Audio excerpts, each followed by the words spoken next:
After coming home from a week-long honeymoon, we heard strange noises coming from inside the house. We were worried that it might be a burglar. "Do you hear that? Someone might be in the house. Should we call the police?" My husband and Fayed said, "It's fine," and walked inside. I followed him in a hurry and found my mother-in-law and sister-in-law inside, relieved it wasn't a burglar. I still couldn't understand why they were in our house. "Oh, you're back. Welcome home. Where are my souvenirs? Did you get the bracelet I asked for?" my mother-in-law inquired. "There's no way we bought that. It's too expensive," my husband replied. Stunned, they continued their animated conversation. "Why are you guys here? You're annoyed, right? Here, aren't you? Houses are vulnerable and empty. We stay to protect your home. You should be thankful," my mother-in-law explained. Apparently, they had gotten the keys from Dave to house sit while we were away. I whispered to Dave, "You should have consulted me first." He responded, "They offered to watch the place last minute. I didn't have time to consult you." I decided to let it go, figuring their presence had at least deterred burglars. But when I looked around, every room was a mess. Sister-in-law's clothes filled our closet, items were strewn all over the living room floor, and the table was littered with all kinds of things, including clothes, bags, remote controls, and comic books. It was exhausting to think about clearing up, especially after traveling, but that wasn't even the main issue. Despite our return, mother-in-law and sister-in-law showed no signs of leaving. "It's getting late, you should head home," I suggested. "We're family, why bother about formalities?" sister-in-law said, continuing to make themselves at home. I had hoped they'd leave the next day, but even after I returned from work, they were still there. I made it clear they needed to go, but they insisted, "We're family, so don't bother about us." I was still doing all the cooking, cleaning, and laundry, so Dave and I decided we had to ask them to leave when he got home. While cleaning the rooms, I noticed one of my perfumes was missing. It was a limited edition perfume that is not available now and cost over $300, so it was something I used to cherish, little by little. In a rush, I asked my mother-in-law, and she had no idea about the perfume. When I confronted my sister-in-law, she said, "Oh, I have that," and pulled the perfume out of her bag. But almost none of it was left. I had been saving it, and at least 60% was supposed to be left. "It smells good, doesn't it?" My friend said so too. So I lent it to them. She said it so casually, without any remorse, that I finally lost my temper. "Why are you using it without asking? What you're doing is theft. Did anyone teach you not to steal? Seriously, I just bared it. Why are you making such a big deal? If you only borrowed it, will you give it back?" "Fine, but I used some, so half the price should be okay, right?" "I don't want money, I want the same item back." "Wow, you're pretty." "It's just perfume, I know your brand, it's not that expensive," saying that she checked the price on her phone. "What? Why is this so expensive? Spending $300 on perfume is stupid. If it's so important, lock it up." She seemed flustered, realizing it was more expensive than she thought. "It was important, so I only use it at home. I never thought I'd have a thief as a relative who barges in and uses my things. Don't call me a thief for using some perfume while we are arguing." Dave came home. "What's all this noise? Listen, Ro, I used a bit of her perfume and she's calling me a thief." Leaving the loud sister-in-law in the living room, I explained everything to Dave in the bedroom. "I can't take it anymore. Kick mother-in-law and sister-in-law out." "Don't get so mad. I hadn't told you yet, but we are all going to leave here now." I was stunned by the unexpected news. Our old house is falling apart. We were debating repairs or moving. Leaving here saves money and we have room. Why didn't you consult me? Don't I contribute to the mortgage? Mom already started selling the old house. We're all living here. If you don't like it, leave. I felt my affection for Dave cooling at his unilateral decision. Understood. With that, I began packing only the essentials into my suitcase. Dave didn't stop me. Instead, he said, "Running away after a fight is childish," and returned to the living room. Mother-in-law and sister-in-law smirked as they watched me pack. As soon as I stepped out the door, they locked it behind me. I had no intention of ever going back to that house, so I felt nothing about leaving. I stayed at a hotel and contacted my boss, whom I often consult with, to take a few days off. During that break, I found a new place to live and informed my parents that I had moved out because my mother-in-law and sister-in-law had moved in, and Dave told me to leave.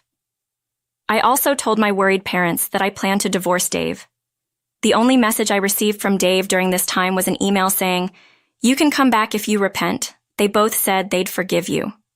When I told Dave over the phone that I wanted a divorce, he first responded, "You're divorcing me over this? Can't you just put up with it a little longer?" But when he realized I was serious, he agreed to the divorce. Things progressed smoothly after that, and the divorce was finalized within a few days. I wanted to end things quickly and sever ties, so I left the house today without any division of assets. Although we had been married for less than a year, the divorce led to concerned questions from friends and those around me. The old me might have said, "It's nothing," and kept quiet, but I was over it and told everyone what had happened. Everyone was sympathetic and supportive, so I'm glad I spoke up. Living alone now, I no longer have to spend time on household chores and can focus more on work. I came up with 3 times the usual number of projects and even offered support to those who were struggling.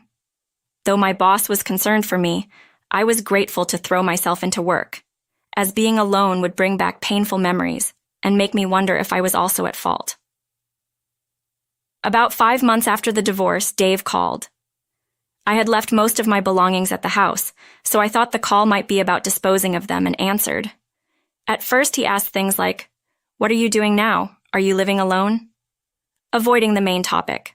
Although Dave is the kind of person who gets grumpy if you don't get to the point, I had to bring it up because time was precious. "Why didn't you call? I want to get back together." I had no intentions of reconciling, so when I tried to hang up, Dave hurriedly stopped me. "Wait, there's something else I have to say." "What?" "I'm busy, so make it quick." "Can you lend me some money? I'm having a hard time with the mortgage payments." Though the mortgage was challenging for Dave alone, it wasn't an amount he couldn't afford on his income. It turned out that Dave thought he'd get a raise soon and would be able to maintain the house even after the divorce. However, the raise didn't happen, and he was told future raises would be difficult. So he decided to quit and find a new job. He thought he'd easily find a job with better conditions, but could only find places offering less pay than his previous job. "I can't lend you any money. Please don't call me again." "You're still single, right?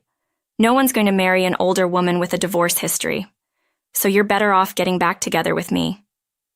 Feeling demeaned by his comment, I responded, "No, thank you," and I hung up the phone. I wondered why I ever liked such a person and felt disappointed in my lack of judgment. And so, not just from Dave, but also from my mother-in-law and sister-in-law, the calls kept coming. From what I gathered through their calls, they assumed Dave must be earning well since we bought a new house and had a grand wedding reception. They thought I was the one preventing Dave from giving them more money because he himself said he couldn't afford it. So, Dave believed that if I were out of the picture, they could live comfortably. Turns out Dave's salary was less than they expected, and they panicked, hence the frequent calls. While it's common to think that men earn more than women, I actually make more than Dave.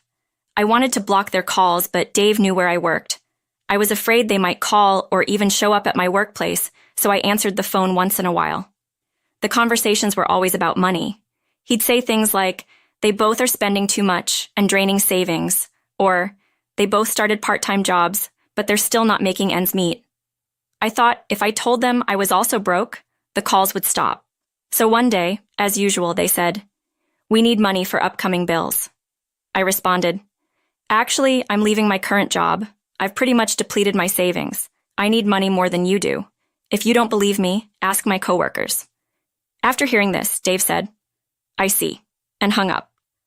As planned, the calls from the 3 of them stopped. When I talked about this with a mutual friend, he told me Dave's situation was worse than I'd heard. Turns out the salary at Dave's new job is less than his previous one, and most of it goes to the mortgage. Not just that, sister-in-law had an affair with her manager and was fired when the manager's wife found out. At first, sister-in-law claimed she didn't know he was married, but it turned out she knew his wife was pregnant. The manager and his wife are divorcing, and it's now public knowledge that sister-in-law caused it. She hasn't found a new job and has lost friends. Dave is paying off loans and barely making ends meet. Mother-in-law keeps complaining that their friends have grandchildren while her children are single and broke. leading to daily arguments. Our friend said Dave thinks he's unattractive since the divorcee, but he looks so rundown and older than his age. There's no way he's getting any attention. Because I shared the reasons for our divorcee, this friend is the only person still speaking to Dave. He tells me everything because he has no one else to talk to. This is the friend who introduced me to Dave. I feel responsible for introducing you too. And besides, hearing about Dave's life is sort of entertaining. He said he's also making sure Dave doesn't get near me again. As for me, I recently co-founded a web magazine company with some old friends from school. I left my job and used up most of my savings to start this company.